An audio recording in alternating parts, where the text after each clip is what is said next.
வணக்கம் சார். வணக்கம்மா. சார் பேங்க்ல பேலன்ஸ் எவ்வளவு வைக்கணும் சார்? பேங்க் பேலன்ஸ் எவ்வளவு மெயின்டைன் பண்ணணும்னு கேக்குறீங்களா? அதாவது பேங்க்ல பேலன்ஸ் மெயின்டைன் பண்றதுல ஒன்றும் பிரச்சனை இல்லை. ஏன்னு கேட்டீங்கன்னா பேங்கர்ஸ் வந்து ஒவ்வொரு பேங்க் வந்து ஒவ்வொரு மாதிரி மெயின்டைன் பண்றாங்க. இப்போ சேவிங் அக்கௌண்ட்ல பாத்தீங்கன்னா அது ஒரு டிஃப்ரெண்டா இருக்கும். கரண்ட் அக்கௌண்ட்ல பாத்தீங்கன்னா டிஃப்ரெண்டா இருக்கும். இப்போ நம்ம ஒரு சில பேங்க் என்ன சொல்லுவாங்கன்னா ஜீரோ பேலன்ஸ் இருந்தாவே போதும்பாங்க. நீங்க ஒரு கஸ்டமரா இருந்தா போதும், நீங்க டிரான்சாக்ஷன் பண்ணிட்டு ஜீரோ பண்ணிக்கலாம். இவ்வளவுதான் மெயின்டைன் பண்ணணும்னு அவசியம் இல்லை. ஒரு சில பேங்க் என்ன பண்ணுவோம் அப்படின்னு பாத்தீங்கன்னா 1000 ரூபாய் வச்சா போதும், அந்த பேலன்ஸ் மெயின்டைன் பண்ணுங்கம்பாங்க. இன்னொரு சில பேங்க் வந்து ஒரு 3000 ரூபாய் வைங்க அல்லது 5000 ரூபாய் வைங்க அந்த மாதிரி சொல்லுவாங்க. ஆனா நம்ம ஆளுங்க என்ன பண்றாங்க அப்படின்னு பாத்தீங்கன்னா, இது வந்து பேங்கோட நாம்ஸ். நம்ம ஆளுங்க வைக்கிற பேலன்ஸ் வந்து ஹியூஜ் பேலன்ஸ். இதை பத்தி தான் நம்ம பார்க்க போறோம். இப்ப நம்ம பேங்க் எவ்வளவு மெயின்டைன் பண்ணணும், பேங்க் என்ன எதிர்பார்க்குது அப்படின்னு சொல்ல வரல. நம்ம என்ன பாக்குறோம் அப்படின்னா, இன்கம் டாக்ஸோட பாயிண்ட் ஆஃப் வியூல எவ்வளவு பேலன்ஸ் வைக்கலாம் அதை பத்தி தான் பார்க்குறோம். அப்படின்னா நீங்க ஹியூஜ் பேலன்ஸ், இப்ப எக்ஸாம்பிள் அதிகமா ஒரு அமௌண்ட் வருது, ஒரு ப்ராப்பர்ட்டி வித்துருக்கீங்கன்னு வச்சுக்கோங்க, ஒரு அமௌண்ட் வரும் இல்லையா? உங்க அப்பாவோட ப்ராப்பர்ட்டியா இருக்கலாம், அல்லது நீங்க ஏதோ ஒரு ப்ராப்பர்ட்டியை வித்துறீங்க, உங்களுடைய ப்ராப்பர்ட்டி உங்களுக்கு சொந்தமானது, உங்களுடைய ஃபேமிலில இருந்து வரக்கூடிய அமௌண்ட்னு வச்சுக்கோங்க. அப்போ அந்த ஒரு அமௌண்ட் உங்க பேங்க் அக்கௌண்ட்ல வந்து ஏறிடும். அப்போ ஆட்டோமேட்டிக்கா பேங்க் பேலன்ஸ் இன்க்ரீஸ் ஆயிடும். கரெக்டா? அதை நீங்க அதுக்கப்புறம் வேற ஒரு லேண்ட் வாங்குவீங்க, வேற என்ன பண்ணுவீங்க, அது அப்புறம். அப்போ அந்த டைம்ல எக்ஸாம்பிள் 31/3/2025 அக்கௌண்ட்ஸ் முடிக்கிறோம் அப்படின்னா, அந்த நாள்ல அந்த பேலன்ஸ் அப்படி இருந்ததுன்னா அதுக்கு நீங்க கணக்கு கொடுக்காம விட்டீங்கன்னா என்ன ஆகும்? அதுல ப்ராப்ளம் வரும். அப்படின்னா பேலன்ஸ் வந்து நீங்க கண்டிப்பா வந்து மெயின்டைன் பண்ணி ஆகும் பேங்க்ல. அப்போ ஐடி வந்து கான்சென்ட்ரேட் பண்ணும், ஐடி டிபார்ட்மெண்ட் வந்து வாட்ச் பண்ணும். எப்படின்னு பாத்தீங்கன்னா, உங்களுக்கு பணம் வந்துருச்சு இல்லையா, இப்ப கேஷா உங்களுக்கு டெபாசிட் பண்ணி விட்டுருப்பாங்க, அல்லது கேஷ் உங்க கையில கொடுத்து நீங்க போய் டெபாசிட் பண்ணிருப்பீங்க பேங்க்ல. எல்லாம் ஒண்ணுதானே? அப்போ அந்த மாதிரி சிச்சுவேஷன்ல அந்த பேங்க் பேலன்ஸ் இன்க்ரீஸ் ஆயிடும். அப்போ பேங்க் என்ன சொல்லுது, இவ்வளவு வச்சா போதும், ஆனா நீங்க எவ்வளவு பண்றீங்க, அதிகமா பண்ணிட்டீங்க. அப்ப அந்த மாதிரி சிச்சுவேஷன்ல உங்களுக்கு பிரச்சனை வர்றதுக்கு வாய்ப்பு இருக்கு. அப்போ ஐடி டிபார்ட்மெண்ட் என்ன எதிர்பார்க்குது அப்படின்னு பாத்தீங்கன்னா, நீங்க வைக்க கூடாதுன்னு சொல்ல வரல, வைக்கலாம். அந்த வச்சீங்கன்னா அந்த பேலன்ஸ்க்கு சோர்ஸ் ஆஃப் இன்கம் நீங்க டிக்ளேர் பண்ணணும். எப்போ ஐடி ரிட்டர்ன் ஃபைல் பண்ணும்போது. அப்போ நீங்க ஒரு பேலன்ஸ் மெயின்டைன் பண்ணிருக்கீங்க, ஒரு எக்ஸாம்பிள் ஒரு 50 லட்சம் ரூபாய் மெயின்டைன் பண்ணிருக்கீங்க, ஆனா இன்கம் டாக்ஸ் ரிட்டர்ன் வந்து 5 லட்சம் ரூபாய் ஃபைல் பண்ணிருக்கீங்க. அப்படின்னு என்ன ஆகும்? ப்ராப்ளம் வரத்தானே செய்யும். நீங்க 50 லட்சம் ரூபாய்க்கான பேங்க் டீடைல்ஸ் ஒண்ணுமே நீங்க சொல்லவே இல்லையே. அப்ப ஐடில ப்ராப்ளம் வரக்கு வாய்ப்பு இருக்கு.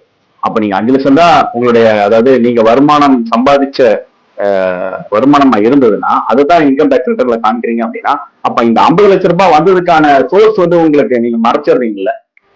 அப்ப மறைக்கும் போது நீங்க அக்கௌண்ட் பேலன்ஸ் வந்து அதிகமா வச்சுட்டு இன்கம் டாக்ஸை கம்மியா காமிக்கும் போது, அப்ப ஆட்டோமேட்டிக்கா நீங்க ரெண்டையுமே வந்து நம்ம எங்க பண்ணிடுறோம், நம்ம இன்கம் டாக்ஸ் ரிட்டர்ன்ல காமிச்சிடுறோம். அப்போ ப்ராப்ளம் வரத்தானே செய்யும். அப்ப சோர்ஸ் ஆஃப் இன்கத்தை நீங்க ரெடி பண்ணி தான் ஆகணும். எது சோர்ஸ் ஆஃப் இன்கமா வரும்? நான் உங்களுடைய சேலரி இன்கமா இருக்கும், இல்லாட்டி ப்ராப்பர்ட்டி வித்ததா இருக்கும், இல்லாட்டி கிஃப்ட் கொடுத்ததா இருக்கும். உங்க அப்பா அல்லது அம்மா ஃபேமிலி ப்ராப்பர்ட்டி, அண்ணன், அந்த மாதிரி பிளட் ரிலேஷன் இருந்து நமக்கு வந்ததா இருக்கும். அப்போ ஹவுஸ் ப்ராப்பர்ட்டியோட ரெண்டல் இன்கம் வரும். அப்ப இந்த மாதிரி வேற அதர் சோர்சஸ், வேற எப்படியாவது ஒரு கமிஷன் பேஸோ ஏதாவது ஒரு இன்கம் நமக்கு வந்து உங்களோட பேங்க் இன்கத்தை வந்து தூக்கி காமிச்சோம். ஆனா நம்ம அதை மறைச்சு இன்கம் டாக்ஸ் ரிட்டர்ன் ஃபைல் பண்ணிட்டீங்கன்னா என்ன நடக்கும் அப்படின்னு பாத்தீங்கன்னா, நீங்க காமிச்ச ரிட்டர்ன் ஃபைலிங்க்கும் நீங்க வச்சிருக்கிற பேங்க் பேலன்ஸுக்கு மிஸ்மேட்ச், அதாவது கொஞ்சம் அதிகமா இருந்ததுன்னா, ஓவரா அதிகமா இருந்ததுன்னா, ஹியூஜ் பேலன்ஸா இருந்ததுன்னா ஐடில இருந்து நோட்டீஸ் வர்றதுக்கு வாய்ப்பு இருக்கு. அது எப்படின்னு பாத்தீங்கன்னா, ஒரு 60% டாக்ஸ் நம்ம கட்ட வேண்டியது வரும், பிளஸ் பெனால்டி. நம்ம வந்து அதை வந்து மறைச்சிட்டோம், அது அன்எக்ஸ்பிளைன்டு இன்கமா கன்சிடர் ஆயிடும். அதனால ஜாக்கிரதையா ரிட்டர்ன் ஃபைல் பண்ணணும். ரிட்டர்ன் ஃபைல் பண்ணும்போது நீங்களா ரிட்டர்ன் ஃபைல் பண்றதுக்கு நிறைய பேர் என்ன நம்ம சமூக வலைதளத்துல சொல்றாங்க பாத்தீங்கன்னா, நீங்களா ரிட்டர்ன் ஃபைல் பண்ணலாம், சேலரி ரிட்டர்ன் நீங்களே ஃபைல் பண்ணிடலாம், 24 rupeesக்கு ஆஃபர் இருக்கு அப்படின்னு சொல்லிட்டு நிறைய இன்ஃபர்மேஷன் பாஸ் ஆயிடும். ஸோ அதெல்லாமே வந்து தெரிஞ்ச ஒரு ஆடிட்டர் மூலமாகவோ ஃபைல் பண்றது ரொம்ப ரொம்ப நல்லது. நீங்க தெரியாம ரிட்டர்ன் இப்படி ஃபைல் பண்ணிட்டீங்கன்னா ஆட்டோமேட்டிக்கா உங்களுக்கு அதோட லீகல் இம்பாக்ட் வர்றதுக்கு வாய்ப்பு இருக்கு. இதுல கேஷ் டெபாசிட், இப்ப நீங்க நான் சொன்னேன் இல்லையா, ஏற்கனவே நம்ம ஒரு அமௌண்ட் நமக்கு வந்திருக்கு, கேஷ் கையில கொடுத்துட்டாங்க, உங்களுக்கு வர ஷேர்மா, உங்க ஃபேமிலிக்கு வர ஷேர், அக்கா தங்கச்சி எல்லாம் எடுத்துக்கோங்க, அண்ணன் தம்பி எல்லாம் பிரிச்சு வச்சுக்கோங்க அப்படின்னு சொல்லிட்டு ஒரு ஷேர் கொடுத்துட்றாங்க. நீங்க அதை தூக்கி கொண்டு போய் டெபாசிட் பண்ணிடுங்க. இது வந்துட்டு ஐடில டிக்ளேர் ஆயிடும்.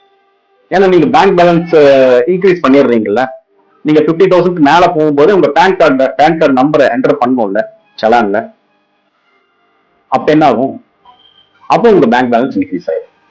இது ஐடில டிக்ளேர் ஆயிடும்.